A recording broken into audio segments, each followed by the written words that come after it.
Bonjour à toutes et à tous, bienvenue dans cette nouvelle édition du Minimac de la lettre de l'acheteur, le bimensuel dédié au monde agricole et aux matières premières agricoles. Au programme, cette semaine, nous ferons tout d'abord un tour de l'actualité de ces 15 derniers jours, puis nous retrouverons Mathieu Driol pour la commo du jour, et puis pour clore cette édition, nous vous diffuserons une interview d'Arthur Portier avec qui nous reviendrons sur les composantes de l'évolution des marchés agricoles mondiaux. Voilà, mais en ouverture de notre Minimac, il est temps de voir d'aborder l'actualité via des articles que nous avons puisés sur le site internet lalettre-de-l'acheteur.com.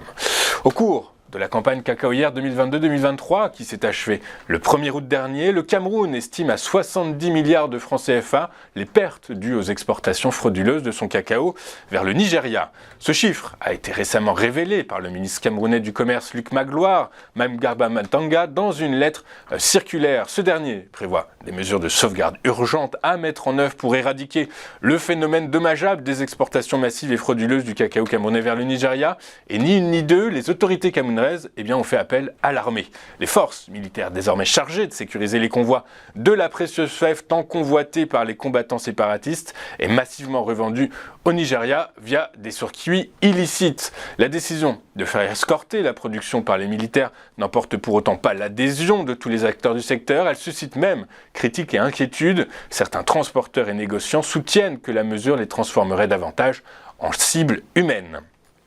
Toujours à ce sujet, les producteurs et exportateurs de cacao de Côte d'Ivoire sont nombreux à estimer que les niveaux de prix fixés par les autorités locales pourraient alimenter la contrebande vers ses voisins, où les prix sont plus élevés. Entendus par les autorités locales, ces dernières ont relevé le prix de 11% de la précieuse marchandise qui désormais s'échange à 1000 francs CFA le kilo contre 900 la saison dernière. Pour autant, les professionnels de la filière ont déclaré à Reuters que cette augmentation était inférieure aux attentes compte tenu de la hausse constante des prix du cacao sur le marché mondial et de la forte augmentation des prix à la production dans les pays voisins.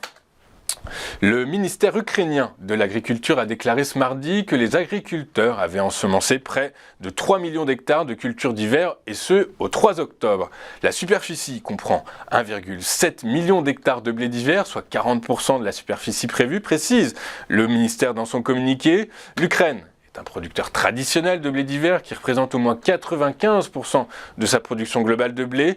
Le ministère a également indiqué que les agriculteurs avaient semé 109 000 hectares d'orge d'hiver et 1,1 million d'hectares de colza d'hiver. Les producteurs prévoient de semer cette année 4,4 millions d'hectares de blé d'hiver, 692 100 hectares d'orge d'hiver et 1,2 million d'hectares de colza d'hiver. Les météorologues ukrainiens ont déclaré que l'absence prolongée des pluies dans la plupart des régions ukrainiennes avait créé des conditions défavorables au semis et au développement des cultures d'hiver. L'Ukraine devrait récolter 79 millions de tonnes de céréales et de oléagineux en 2023 avec un excédent exportable d'environ 50 millions de tonnes pour 2023-2024. On marque une première pause dans cette édition du 6 octobre de votre Minimag et on retrouve juste après la commo du jour avec Mathieu Driol. À tout de suite.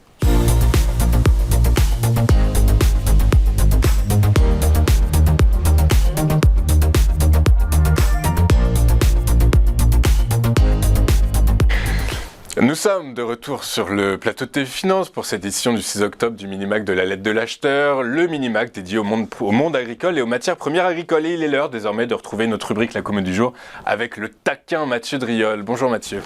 Bonjour Louis-Antoine. Bonjour, merci beaucoup Mathieu d'être avec nous ce matin. Vous êtes analyste senior chez Day by Day. On va commencer votre commo avec le cuivre. Le cuivre à la dérive puisque des inquiétudes concernant la demande et l'augmentation des stocks semblent peser à la baisse sur l'évolution des cours, Mathieu. Alors, effectivement, j'ai voulu faire un focus aujourd'hui sur le cuivre. Alors, c'est pas une matière première agricole, on s'en doute.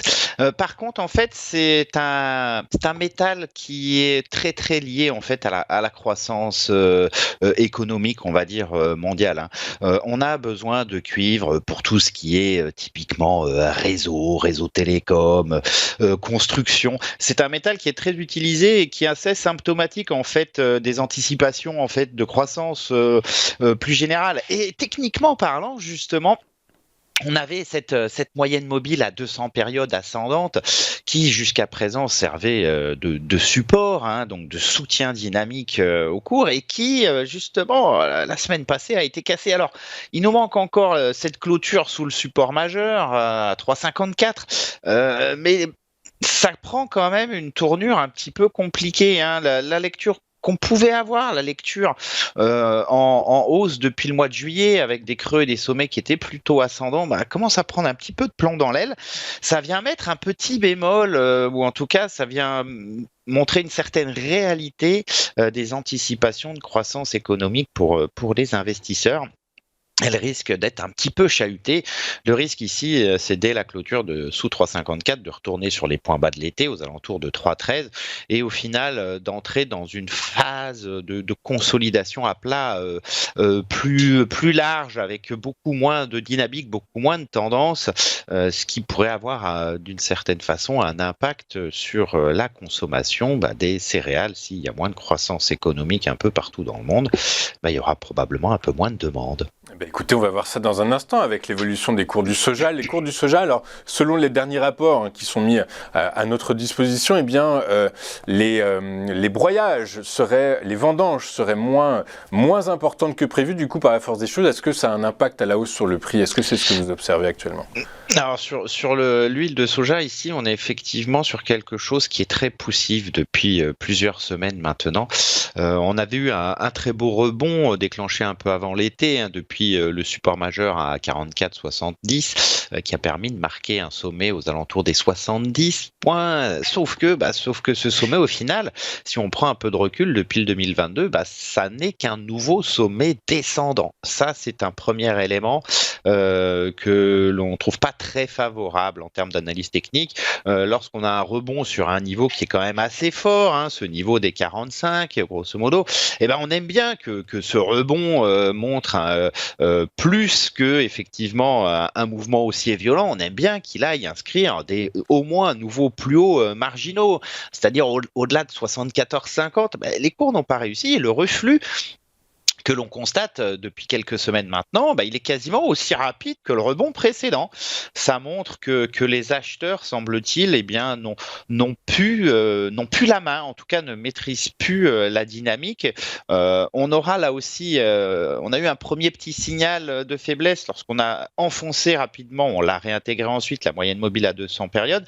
Celle-ci, maintenant, revient se confondre avec un point qui me paraît important, un 53,10, si on parvenait à enfoncer ce niveau, là aussi, ça serait une lecture plutôt de faiblesse avec un retour probable sur 45, sur le précédent point bas, et surtout au final des anticipations qui d'éventuellement encore haussières basculeraient sur quelque chose de beaucoup moins franc, plus volatile, moins de tendance. Là aussi, on retrouve des petits éléments qui nous indiquent que la fin d'année pourrait être un petit peu plus compliquée. Ok, une fin d'année compliquée, on suivra ça avec attention. Merci beaucoup Mathieu.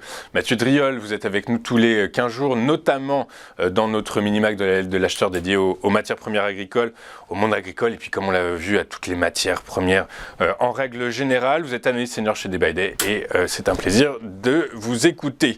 On marque une rapide courte page de publicité, puis après ce sera, on vous diffusera l'intervention d'Arthur Portier. Arthur Portier qui est senior consultant chez Agritel et qui reviendra pour nous sur les déterminants du marché agricole en 2023. A tout de suite sur Téléfinance.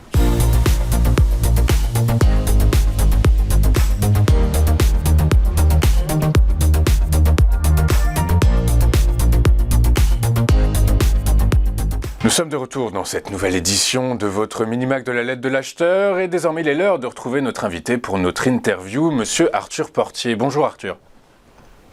Bonjour. Bonjour, merci Arthur d'être avec nous ce matin. Je rappelle juste à nos téléspectateurs que c'est un enregistrement, que nous sommes le 20 septembre et que votre interview sera diffusée le 22 septembre prochain. Arthur, je vous remercie beaucoup d'avoir accepté notre invitation et lors de votre dernier passage sur notre plateau fin 2022, vous nous expliquiez que 2023 serait particulièrement délicat puisque l'on assiste à un changement de paradigme sur les marchés agricoles.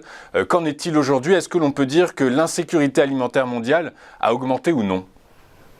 Alors, le changement de paradigme a opéré tout simplement puisque les incertitudes qui étaient essentiellement des incertitudes météo par le passé se sont accumulées à des incertitudes qui ont été géopolitiques et ça a débuté évidemment en 2022 avec le conflit sur le territoire ukrainien, des incertitudes qui ont été réglementaires, on en entend parler actuellement, des incertitudes qui sont macroéconomiques, tout le monde regarde de très près les décisions de la Fed et de la Banque centrale européenne sur l'indice des taux, tout simplement parce que ça a une incidence sur l'économie des grandes puissances et donc sur les parités. Et puis, c'est vrai que nous avons des incertitudes de plus en plus nombreuses qui créent une volatilité assez accrue dans le marché. Maintenant, depuis fin 2022, on constate une baisse des prix des matières premières agricoles et notamment des céréales, tout simplement parce que les incertitudes liées à la logistique, notamment ukrainienne, se sont un petit peu assouplies. Les voies alternatives développées par l'Ukraine ont permis d'exporter de la marchandise du pays et automatiquement, nous sommes passés de mai 2022 pour la tonne de blé sur Euronext de 430 € la tonne à davantage 230-235 € la tonne à l'heure où nous parlons. Donc cette baisse-là a opéré. Évidemment, ça a détendu un petit peu l'atmosphère sur la scène internationale et notamment du côté des acheteurs, mais on peut tout de même signaler que l'insécurité alimentaire, par l'intermédiaire des prix extrêmement élevés, des soucis logistiques que l'on a eu sur le bassin mer Noire il y a quelques mois, automatiquement reste relativement importante. On a des soubresauts dans certains pays, notamment du continent africain, et la hausse des matières premières agricoles n'y est pas pour rien. Ok, très clair. Alors, on a bien compris que le risque géopolitique était un des risques majeurs sur les marchés agricoles. Le 15 septembre dernier, l'Union européenne a mis fin aux restrictions d'importation de céréales ukrainiennes imposées par 5 pays. 3 pays rebelles ont décidé de proroger malgré tout ces restrictions. La Pologne, la Slovaquie et la Hongrie. Quelles conséquences cela peut-il avoir sur les marchés agricoles, Arthur ? Alors, il faut savoir que ces pays frontaliers qui importaient très peu de marchandises dans une année, somme toute classique, ont importé aux alentours des 8 millions de tonnes de grains l'an passé, tout simplement parce qu'il y a un couloir de solidarité qui a été mis en place par la Commission européenne. Donc, c'est un fait qui est relativement intéressant à noter puisque ça a permis tout de même une détente des prix. Maintenant, on comprend la grogne de certains producteurs locaux puisque automatiquement, il y a eu un surplus de marchandises dans les pays frontaliers.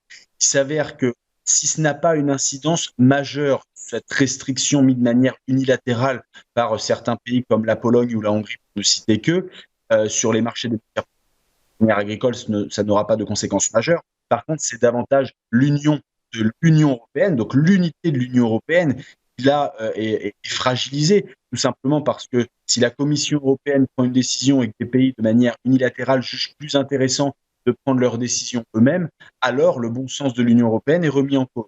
Donc, ça participe à davantage d'incertitude, d'instabilité au sein de la zone unique, plus ça n'a d'incidence sur les prix. Maintenant, c'est vrai que sur les marchés, au-delà de cela, il faudra regarder la partie logistique. Pour l'heure, le transit des grains est autorisé, mais entre le moment où les grains ukrainiens entrent dans les pays frontaliers et ils sortent, il doit se passer un laps de 15 jours. Selon les autorités locales. Selon les autorités locales, alors toujours au chapitre de ces restrictions sur les céréales ukrainiennes, on a appris hier que l'Ukraine avait porté plainte auprès de l'OMC pour faire lever plainte contre ces 3 pays pour faire lever ces restrictions. Donc on comprend que le problème n'est pas encore résolu. Arthur, le blé russe inonde les marchés mondiaux. Est-ce que on peut dire que malgré une qualité jugée bonne, le blé français manque de compétitivité à l'heure actuelle ? Le terme est juste, le blé français manque de compétitivité depuis le début de la campagne. Il s'avère que les Russes accumulent une deuxième bonne récolte de blé, plus de 90-95 millions de tonnes l'an passé, cette année autour des 90 millions de tonnes, donc des disponibilités qui sont jugées extrêmement importantes. Ces disponibilités-là, il faut les sortir. La Russie joue évidemment la carte de l'arme diplomatique qui est le blé, donc a offert du blé à certains pays, offre des facilités de paiement à d'autres, et on se retrouve avec des exportations russes qui sont sur une dynamique extrêmement forte. Plus de 5 millions de tonnes de blé exportées sur le mois d'août, c'est quasiment un record. Le mois de septembre est bien parti également pour atteindre un niveau record. Donc, automatiquement, la Russie est en train aujourd'hui de prendre d'importantes parts de marché au détriment, évidemment, des Ukrainiens, mais aussi des origines européennes, puisque vous le signaliez, l'offre française est aujourd'hui pas compétitive par rapport aux origines russes. Donc, automatiquement, les acheteurs internationaux boudent à l'heure actuelle l'origine française. On notera tout de même que le salut vient de la Chine avec quelques courants d'affaires qui ont été réalisés. Maintenant, ça nous met pour l'heure hors jeu face au Maroc, face à l'Algérie, et il faudra regagner compétitivité pour aller retrouver ces destinations phares pour l'origine française. Et est-ce que la demande intérieure française peut combler ce manque à l'export, cette difficulté à l'export ? À l'heure actuelle, il s'avère que la demande industrielle est relativement faible. La demande chez les fabricants d'aliments du bétail est plus faible qu'à l'accoutumée. La demande export vers les pays de l'Union européenne, pareil, est sujette à discussion. Il en est de même pour les pays tiers. Donc, il y a difficilement aujourd'hui des secteurs qui peuvent sauver, on va dire, la mise du blé français à court terme, même si à moyen terme, tout reste totalement ouvert, puisque nous avons des stocks chez les principaux exportateurs qui sont particulièrement tendus cette année.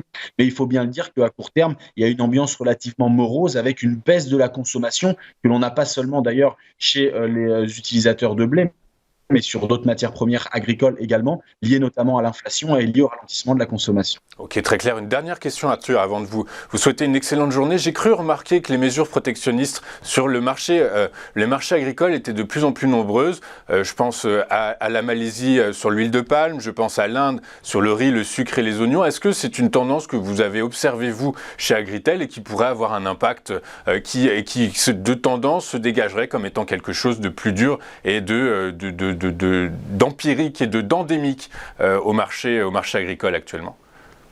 Alors, dans ce monde libéral, l'interventionnisme aujourd'hui a toujours fait partie du monde actuel, mais c'est vrai qu'il se renforce actuellement. Pour ne citer que l'Inde, on a vu les soubresauts que ça a créé sur le marché du sucre, dès lors que l'Inde a potentiellement annoncé des restrictions qui ont été démenties derrière sur les exportations de sucre, mais on va dire que le mal était fait et on le sait, l'Inde a eu quelques difficultés d'un point de vue production agricole cette année.